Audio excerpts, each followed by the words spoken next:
2014년 8월 발리 5성급 리조트 세인트 레지스 로비에서 예약한 손님을 기다리던 택시는 손님이 로비에 준비해둔 여행용 가방을 트렁크에 실었는데 출발하기 위해 대기하고 있던 택시기사는 아무리 기다려도 연락이 오지 않자 경비원을 불렀습니다. 경비원은 택시에 실어둔 여행용 가방을 살펴보기 위해 다가갔는데 가방에서 붉은색 액체가 흘러나오는 것을 보고 곧바로 경찰에 신고했습니다. 중년 여성이 살해된 채 발견되었습니다. 미국의 유명 재즈 연주자이자 작곡가인 제임스 마크는 공연을 많이 다녔는데 공연할 때마다 공연료를 받고 저작한 저작권의 수익이 많아 비교적 부유한 생활을 하고 있었습니다. 52년생인 부인 죄이라도 남편의 애정이 많아 두 사람은 금방 사랑에 빠지고 말았습니다. 결혼 후 두 사람은 곧바로 아이를 갖게 되었는데 아주 예쁜 딸을 출산했습니다. 딸의 이름은 헤더 맥이었습니다. 1993년 7월 생인 딸 맥은 아버지의 사랑을 듬뿍 받으며 성장했는데 음악가 집안의 풍요롭고 낭만적인 인생이 영원할 것만 같았던 그들에게 불행이 찾아오게 되었습니다. 아버지 맥은 머리를 식힐 겸 2001년 로얄 캐러비안 지중해 크루즈를 탑승했습니다. 장기간 크루즈를 타고 지중해 지역을 여행하는 상품이라서 바쁜 일정을 비우고 배에 승선해야 하는 어려움이 있었습니다. 맥은 크루즈 여행 중 미끄러운 계단을 내려오다 추락하며 다리가 골절되는 부상을 당하게 되었습니다. 그 크루즈에는 의사도 승선해 있었는데 간단한 치료를 할 수 있는 의사였지 중환자를 치료할 수 있는 실력이 있는 것은 아니었습니다. 전문적인 장비가 없어 아주 기초적인 치료만 해주었습니다. 맥은 진통제를 먹으며 고통을 감수해야만 했고 출발지로 돌아온 후에야 큰 병원에 가서 치료를 받을 수 있게 되었습니다. 그러나 도착한 후에도 밀린 일을 처리하다 보니 제때 치료를 받지 못하게 되었는데 점점 신경이 둔해지는 것이 느껴지자 더 늦기 전에 병원에 가보았습니다. 하지만 치료가 늦어진 맥이 병원에 방문했을 때 청천벽력 같은 결과를 들어야만 했습니다. 하반신마비 판정을 받았습니다. 맥은 하반신마비 판정을 받은 후 대부분의 생활을 휠체어에서 생활해야만 했고 그의 부인 쉐이라는 남편 맥의 대소변을 받아주는 병간호를 하며 살아야만 했습니다. 다행히 맥이 병원으로 고생하는 사이에도 이전에 남겨둔 수입으로 여행을 다니며 어렵지 않은 생활을 할 수 있었는데 2006년 여름 맥의 가족은 그리스로 휴가를 떠나게 되었습니다. 그러나 8월 6일 여행 며칠 만에 호텔에서 심폐색전증으로 사망하고 말았습니다. 맥이 사망하자 전 부인과 자식들이 찾아와 유산을 배분해달라며 하루가 멀다 하고 찾아와 힘들게 했는데 그때마다 부인 쉐이라는 집안에 불을 끄고 집안에 사람이 없는 것처럼 하고 지냈던 것이었습니다. 이런 상황을 지켜보고 자란 딸 헤더 맥은 항상 긴장하고 살아야만 했습니다. 전 부인 가족이 창문 너머 집안을 기웃거릴 때면 바닥에 납작하게 엎드려 걸리지 않도록 한참을 정지된 동작으로 있어야만 할 정도였습니다. 딸 헤더는 공부에 소질이 없이 성장하면서 매번 어머니에게 많은 금액의 돈을 용돈으로 요구했는데 그때마다 어머니는 어린 나이에 과한 금액이라며 지급을 거부했었습니다. 딸이 고등학교에 들어갈 무렵 딸의 반항은 커졌는데 어머니가 본인이 요구하는 금액의 용돈을 주지 않자 구타하기 시작한 것이었습니다. 어머니도 처음에는 철이 없어 그러나 보다 하고 대충 넘어갔었는데 시간이 지나면서 딸의 구타 강도는 심해져 갔습니다. 2010년 1월 어머니는 집안일을 하다 다리를 다쳐 목발을 짚고 다녔었는데 딸 헤더는 어머니에게 돈 쓸 곳이 있다며 $1,000를 용돈으로 달라고 했습니다. 어머니는 어린 딸이 행여나 잘못된 지출을 하는 것이 아닌가 걱정이 되어 용돈을 주지 않았습니다. 그러자 딸 헤더는 기다렸다는 듯 어머니 목발을 들고 어머니의 다리를 사정없이 내려쳤습니다. 어머니가 고통스러워 바닥에 쓰러지자 어머니 지갑에서 $1,000를 훔쳐 달아난 것이었습니다. 2011년 2월에는 어머니가 119에 전화하지 못하도록 미리 전화선을 뽑아놓고 돈을 내놓으라고 했는데 돈을 주지 않자 어머니 팔을 부러뜨려 버렸습니다. 2011년 7월 또다시 딸은 어머니에게 돈을 요구했고 돈을 주지 않자 어머니를 구타했습니다. 어머니의 신고로 출동한 경찰은 증거 확보를 위해 멍든 자국을 사진 촬영하자고 했으나 딸의 처벌을 걱정한 어머니는 극구 부인하며 그 순간만을 모면하기를 바랐습니다. 이전 사건도 충격적이었지만 본격적으로 충격적인 사건은 딸 헤더가 남자친구를 사귀면서부터 시작되었습니다.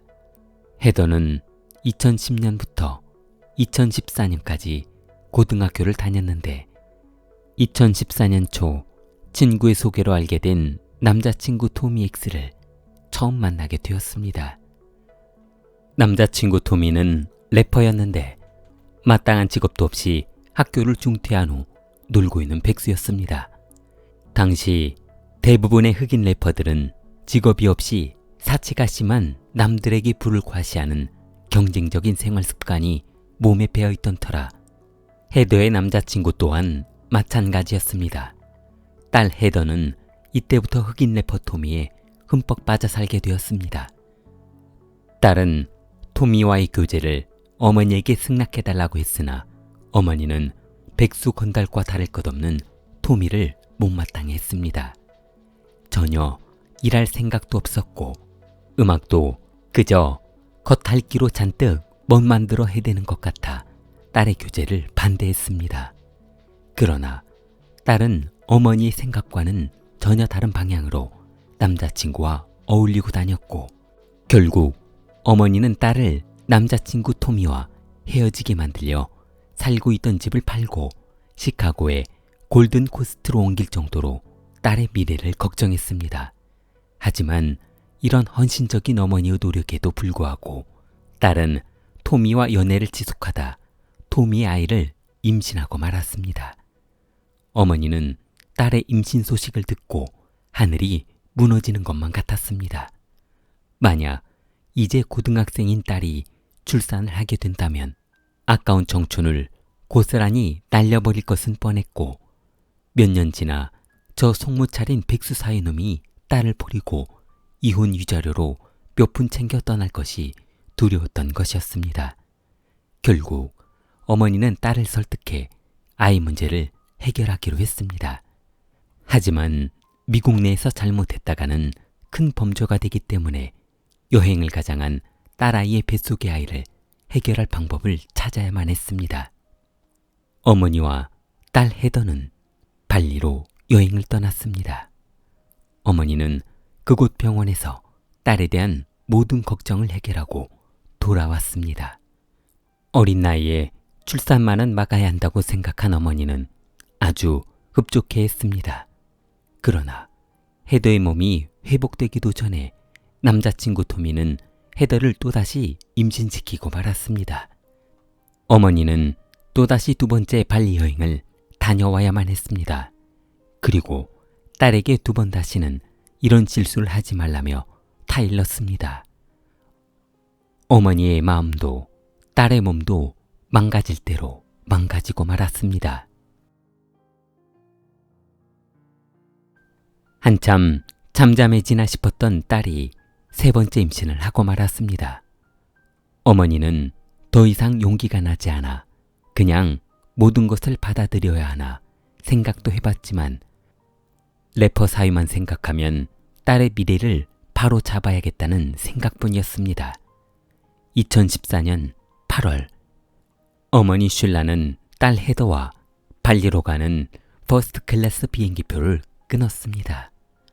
숙소는 발리 누사두아에 있는 최상급 호텔 세인트 레지스 호텔로 예약했습니다.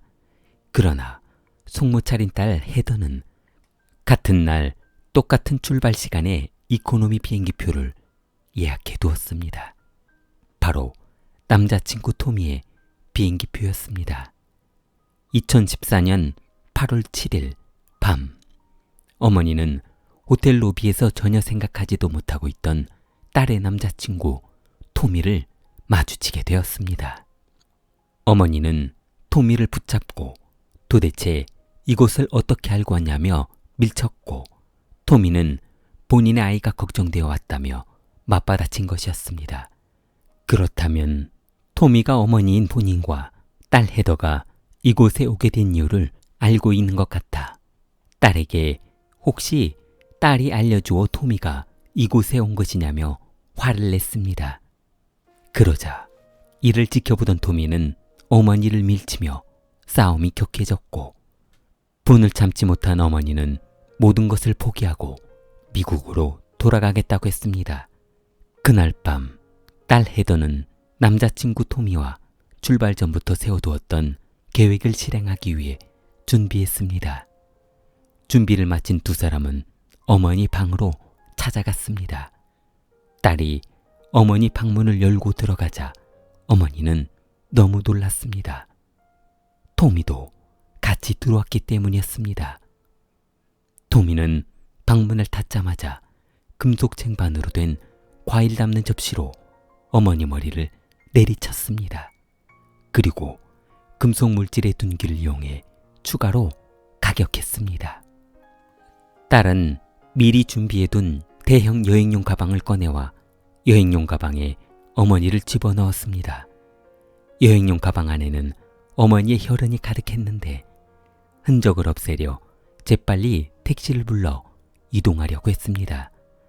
딸은 호텔 로비에 택시를 준비해달라며 전화를 했고 전화를 받고 미리 준비하고 있던 택시 트렁크에 어머니를 담은 여행용 가방을 실었습니다.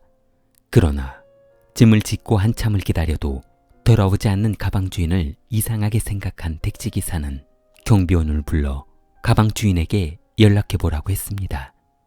경비원은 트렁크에 실린 여행용 가방을 살펴보던 중 붉은색 액체가 흘러나오는 것을 보자 여행용 가방에 담긴 것이 무엇인지 짐작하게 되었던 것이었습니다. 경비원은 가방에 손을 대지 않고 곧바로 경찰에 신고했고 출동한 경찰은 가방을 열어 조사한 결과 그녀가 사망한 지 시간이 얼마 지나지 않았다는 것을 알게 되었습니다. 경찰은 범인들이 멀리 도주하지 못했을 것으로 보고 인근 지역 모텔과 숨어 있을 만한 곳을 조사해 보기로 했습니다. 대규모 경찰이 인근을 조사한 결과 딸 헤더와 남자친구 토미가 허름한 여관에 숨어 있는 것을 발견하고 현장에서 검거했습니다. 경찰은 딸에게 자백을 권유했지만 딸은 본인의 범행을 극구 부인하며 아마도 어머니가 그날 저녁 술을 마시고 나오면서 뒤따라온 강도에 의해 범행을 당한 것 같다며 본인의 범행을 부인했습니다. 2014년 8월 15일 헤더는 인도네시아 교도소에 수감되었는데 수감 중 8월 20일 소변 검사에서 임신한 사실이 밝혀져 충격을 주었습니다. 임신한 몸으로 어머니를 살해했다는 것이 믿어지지 않았기 때문이었습니다. 조사 결과 헤더는 9월 19일 어머니를 살해했다는 것을 인정하고 시신을 여행용 가방에 유기했다는 것을 모두 인정했습니다. 2015년 4월 법원은 헤더에게 징역 10년을 선고했습니다. 법원은 그녀가 임신했다는 이유로 선처한 것이었습니다. 그러나 남자친구 토미는 징역 18년을 선고했습니다. 경찰은 토미를 취조하던 중 충격적인 사실을 알게 되었습니다. 토미가 그의 사촌인 로버트 빕스에게 어머니를 살해하고 싶은데 좋은 방법이 있냐고 물었다는 것이었습니다. 만약 성공한다면 현금으로 5만 달러를 주겠다고 하자 어머니를 죽이는 방법을 아주 자세하게 설명해 주었다는 것이었습니다. 그리고 살해하라며 더 부추겼다는 것이었습니다.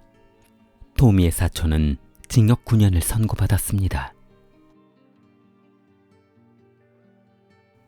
2021년 8월 인도네시아 대통령 독립기념일 특별사면대상자로 헤더가 선정되며 2021년 10월 29일 석방되었습니다.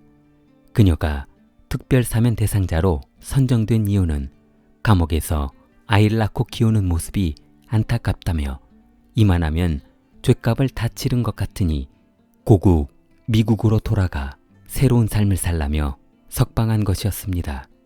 2021년 11월 헤더는 미국 오헤어 공항에서 대기하고 있던 FBI에 검거되어 다시 교도소로 수감되었습니다. 2023년 7월 연방재판에서 그녀의 재판이 시작될 예정입니다. 좋아요, 구독 부탁합니다. 킬리였습니다.